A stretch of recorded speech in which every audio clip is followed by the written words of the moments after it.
Hey guys, it's me again, and it's my third day here in Budapest, in Hungary.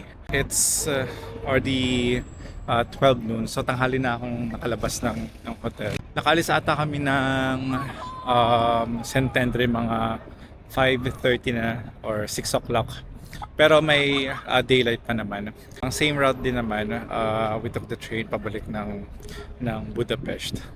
Pero iba yung feeling ng pagod nung pabalik na kami ng Budapest. Yung first day ko dito, so I had like 27,000 steps. Pero nung kahapon, I think mga nasa 12,000 steps lang. Pero feeling ko, grabe yung pagod ko. Yung nasa train ako buong biyahe, nakasanda lang ako sa may bintana. Tapos parang nakaidlip ako. Hindi pa ako nakaka-recover dun sa pagod ko nung unang araw ko dito. But anyways, nung nakarating na ako ng hotel, so parang nagpahinga ako ng konti and I thought hindi na ako magugutom kasi parang sobrang okay yung lunch namin sa Centendre. Pero ayun, inabutan ako ng gutom and I decided na bumaba na lang sa may restaurant ng hotel instead of going out. Tapos yung waiter dun sa restaurant, parang iba yung I don't know, yung approach siguro sa akin very firm and very straightforward. Talagang may eye contact talaga ng gano'n, no? And then so parang umorder ako, na-serve naman siya and all. Parang wala namang uh, argument or parang conflict.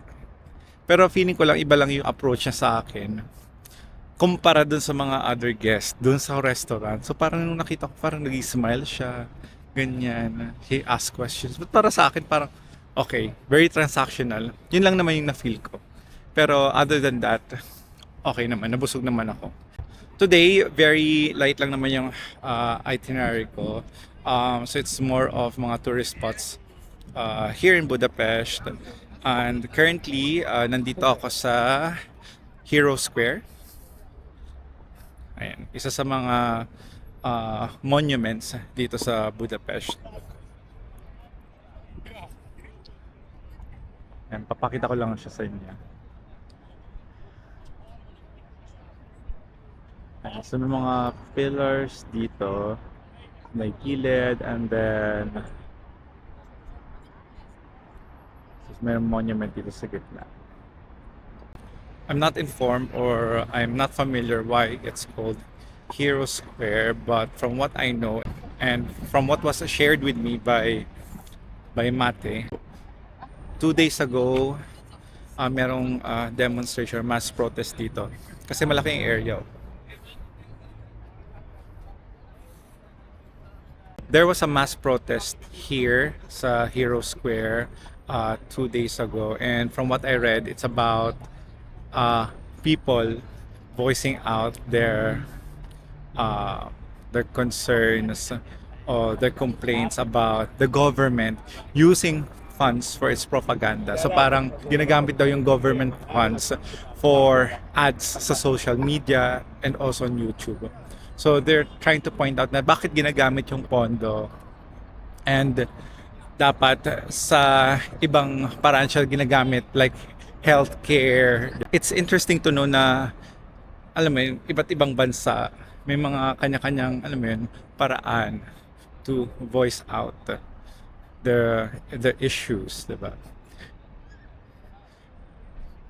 And today's September 24th, diba parang nung nakarang araw wala man ako sa Pinas pero I'm fully aware na merong mass protest din sa Pilipinas about the corruption with DPWH with regard to the flood control project. So medyo nakarelate lang ako nung nalaman ko yung news na yun that happened here in Hungary. So, enough of that.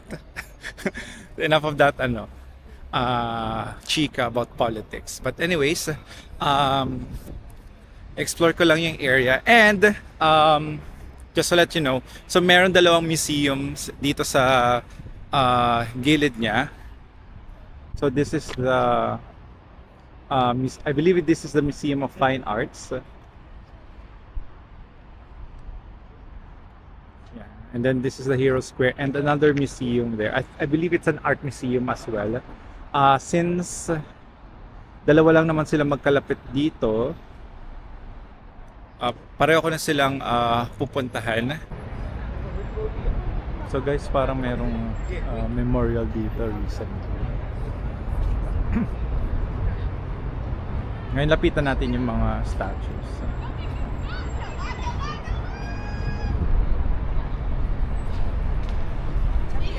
Based dun sa nabasa ko, these, itong nasa likod ko. So these are the 7 chieftains daw, or leaders ng Hungary. I'm not familiar like if they're leaders sa war or certain movement. Ang galing, no? Sobrang detailed. And then dito tayo sa may likod niya.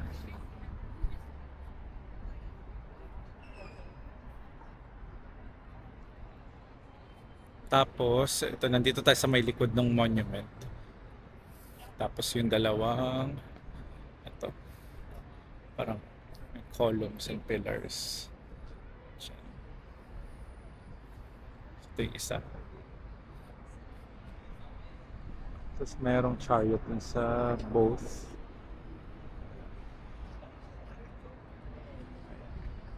Alam mo, pwede ko siyang gawing assignment pagbalik ko ng London, yung magbasa-basa tungkol sa history ng city or ng country, 'di ba?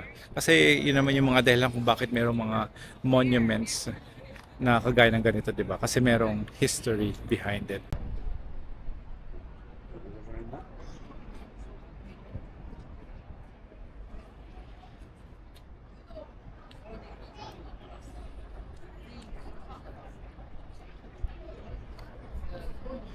Merong may walking tour sa likod ko.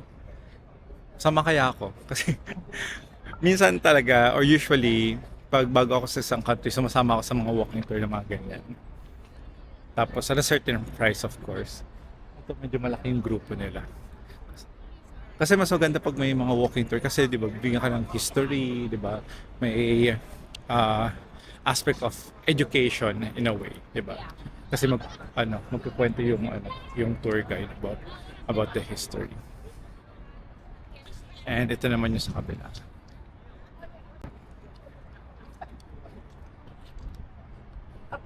Alam mo, dapat nandito si Mate para siya yung mismong tour guide ko parang nasi-share niya yung history nito Pero sabi niya may trabaho daw siya ngayon. So, let's see kung magkikita kami mamaya. Bale pala, kung matatandaan nyo doon sa previous vlog ko about Budapest, sumaglit ako sa may City Park noon. And then, doon sa City Park may mga castles. So, near Hero Square is also the City Park. Ayun na siya. Yung part na yun. Ito. Yan. So, papasok na yan sa may City Park. Kung may time pa ako mamaya, pwedeng mag-visit lang ako doon. Kasi last time, nung pinunta ko yung City Park, last day ko na dito sa Budapest. So, sobrang saglit lang yung punta ko doon. Ngayon, after ko mag-visit sa museum, pwede ko siyang puntahan. And I think malapit na rin dito yung thermal bath. So let's see. Mag-iikot-ikot lang ako dito. Appreciate the art sa mga statues and monument na to. And then I will visit this. Ito yung Museum of Fine Arts, and then the other one sa kabila, the Palace of Art. Alright, nandito ako ngayon sa may harap ng Museum of Fine Arts. So, nasa lang talaga siya, kaliwa ng Hero Square. Meron ata silang featured collections. So, eto, nakalagay parang William Blake and his contemporaries. Tapos, the marriage of Heaven and Hell. I'm not sure kung kasama siya sa like yung regular na entrance ticket o kailangan pang magbayad ng extra for that, but let's see. Naalala ko para siya Manila Post Office sa Metro Manila. So ito yung ticket niya. Hindi lang kita pero mga nasa 6,000 Hungarian foreign siya. So mga like 12, 13 pounds siya. Pila muna tayo to get the ticket. Okay, we got our ticket. So it's 5,800 for rent. And the museum is open until 6 p.m. today. Kanina sa may security, pinatanggal lang sa akin or pinatago lang sa akin yung tawag dito, yung stick ng camera kasi bawal daw. So handheld lang muna ako ngayon. Ang galing, merong interactive na screen. Touch the screen to learn more about the highlights of the museum.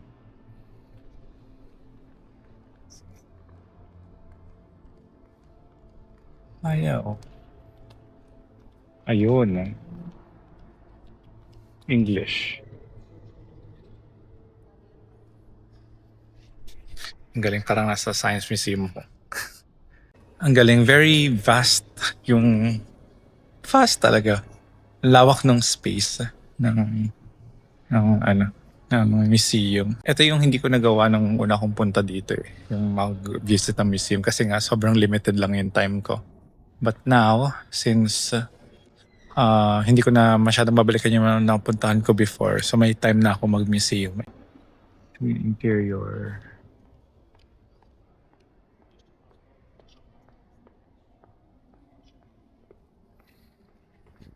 Okay. Feeling ko kailangan ko ng map. Hindi ako nakakuha ng map. Okay, now I've got the map. Feeling ko unahin ko muna tong basement level. So, nandito yung Ancient Egypt and Egyptian Chamber of Secrets. Chamber of Secrets? Classical antiquities. Okay, so let's go.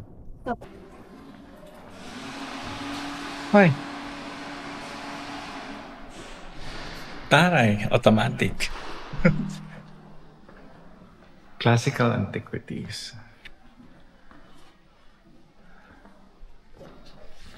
Ayan, ikot na tayo. Ako talaga, very into Egyptian, Roman, and Greek antiquities talaga ako. Kahit tong high school pa ako.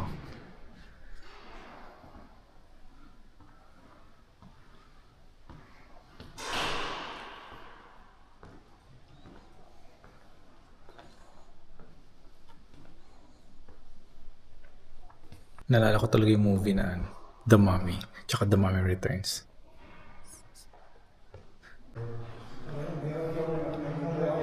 Roman.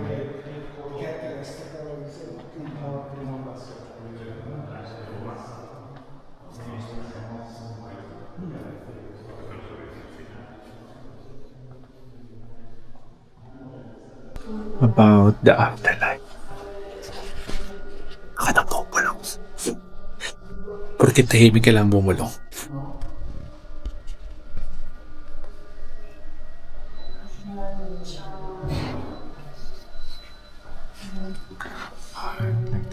Oh, it's Anubis. I know it's Anubis. Ayan, tama.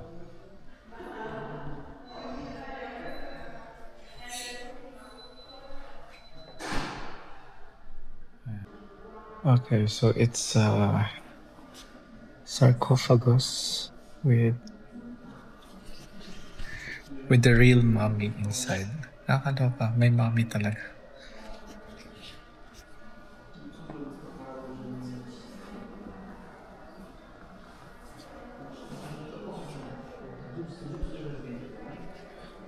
Ang galing. Hindi lang kita pero may mga puro magjowa yung mga nandito sa loob ng section na to. Kakaloka. Yung pa PDA talaga. Anyways. crocodile mummified. Ang galing.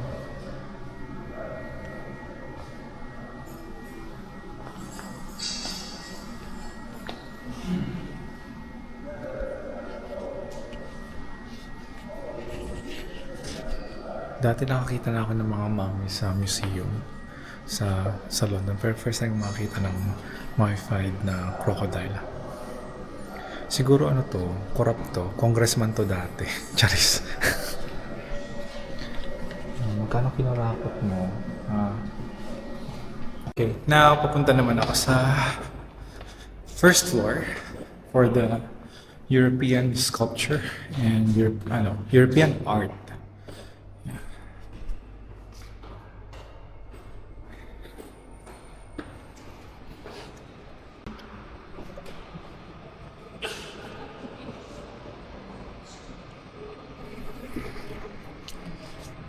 Picture. Ganyan na lang.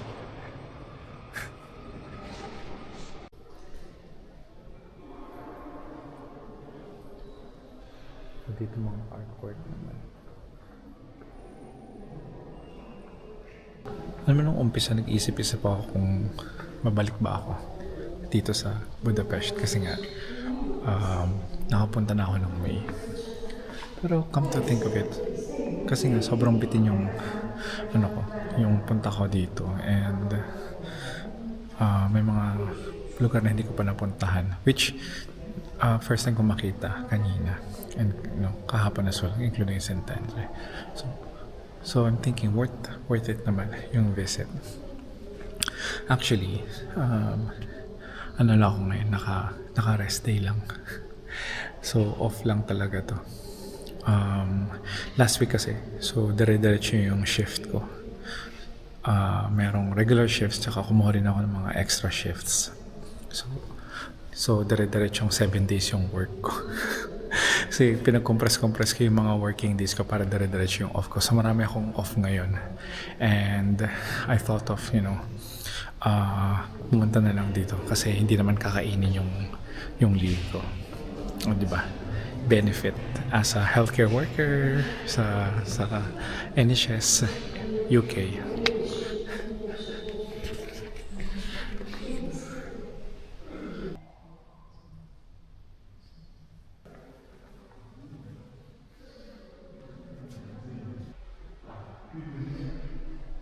That's it for the Museum of Fine Arts. So far, very satisfied naman ako to see art pieces and sculptures dito sa Hungary. Magla-lunch muna ako before ako pumunta dun sa isa pang museum. I'll try to check kung ano yung mga available na restaurants malapit dito. Kasi it's almost 3 o'clock na, and huling kain ko pa yung breakfast kanina umaga, which was like around 8 o'clock. Ayan. Last look before tayo mag-exit. At wala palang exit dito. Balik tayo. Walang exit. Ito sabi lang. Aray, lakas maka Game of Thrones nito. Sobrang saya naman ng bakasyon na to. Diba? Saya gala pag mag-isa, diba? Ako kung oras mo. Lunchtime, guys. Andito ako ngayon malapit sa may City Park. So I have the City Park in front of me. Ayan. Walking distance lang siya sa may Museum of Fine Arts. Buti nakita ko to. Kasi may area pala dito, may magkakatabi mga restaurants. I found this Italian restaurant. And for lunch, I have Pomodoro.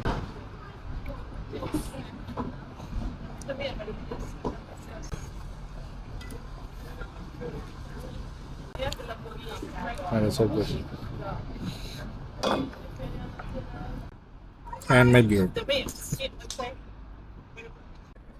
Alright, so I'm back sa Hero Square. Natapos lang mag-lunch.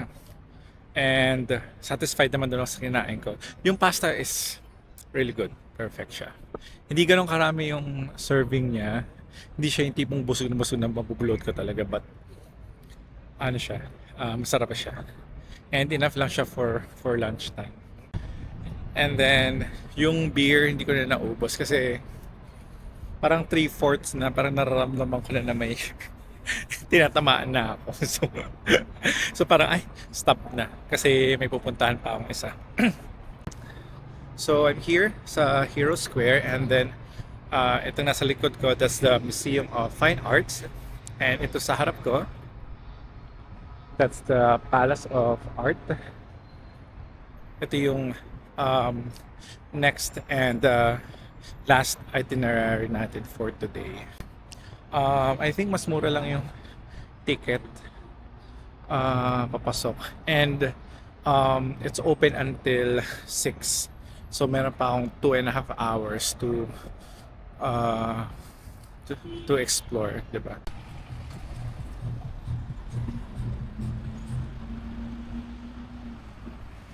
I got my ticket na.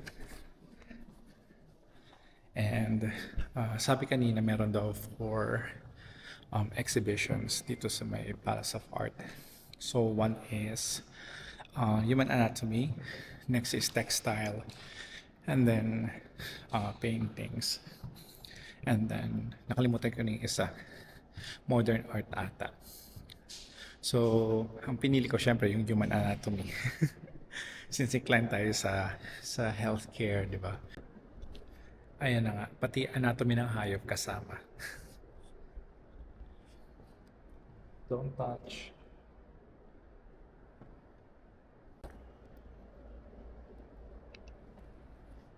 And birds.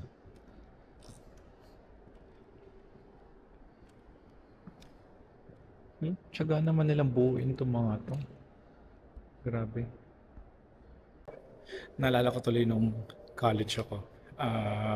Anatomy and physiology class ko na. Tapos, doon merong part na kailangan namin mag-dissect ng palaka. Lord. Memorable experience. Kasi, yung palaka kailangan na i-dissect. At alam mo kung saan kami kumuha ng palaka? Sa school mismo, doon malapit sa may swimming pool ng class. May binibenta mga palaka doon for 50 pesos. Nakakaloka. Pili ko nga yung mga palaka nag-swimming na yun sa may swimming. Nag-swimming na siya doon sa swimming pool ng university namin. Tapos yung mga nahuli binibenta sa mga anatomy and physiology students. More on mga drawings pala siya ng anatomy. Guys, hindi na ako masyadong nagtagal sa may Palace of Art. Kasi walang masyadong art pieces na naka-display. 'Di ba? Anatomy collection yung pinili kong ticket, 'di ba? Mga ilang piraso lang ng mga buto yung mga nandun. Tapos the rest mga sketches and drawings na about the human body. Nag-expect pa naman ako ng mga yung mga preserved na cadavers, ganyan. Mga buto-buto ng mga tao, 'di ba? So mga din, drawings din pala, tsaka konting buto lang ng tao, tsaka kabayo.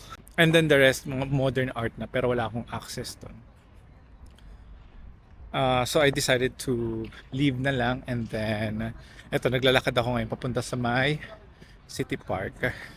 Last time napuntahan ko to pero sobrang brief lang yung stay ko kasi after nun diretso na akong airport.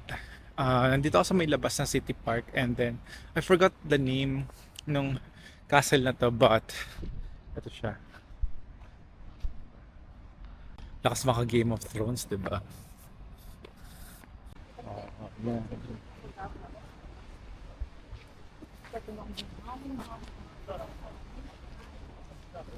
Walang taga-picture. Medyo marami-rami din mga tao. Pili ko mga turista din sila. Siguro I'll spend more time mag-ikot. Kasi akala ko talaga it'll take me 2.5 hours dun sa may Palace of Art. Pero sobrang saglit lang. Siguro mga 30 minutes lang ako dun. Sobrang saglit lang. And here we are.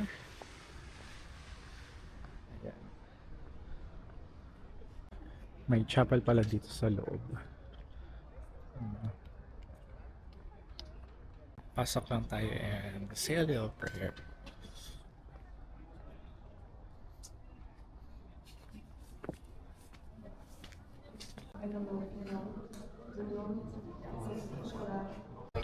Bukas balik London na naman ako. Flight ko tomorrow is 10:30 pa naman ng gabi. Pero yung checkout ko is 11 a.m. I ask Mate kung pwede ako makilagay ng gamit muna while waiting for my flight. Kasi napakaaga kung pumunta agad ako ng airport ng alas 12 ng tanghali o alauna ng umaga. And then, the day after tomorrow, balik trabaho na naman tayo. Kakayod na naman po ulit tayo, mga kabayan, para po may panggastos at may pampadala sa Pinas. And thankful naman, 'di ba, na may trabaho pa rin para may panggala ulit next time. Hanggat may Schengen visa, hanggat valid ang Schengen visa, okay, sige. Take advantage natin 'yan. Biyahe lang ng biyahe. Basta budgeted.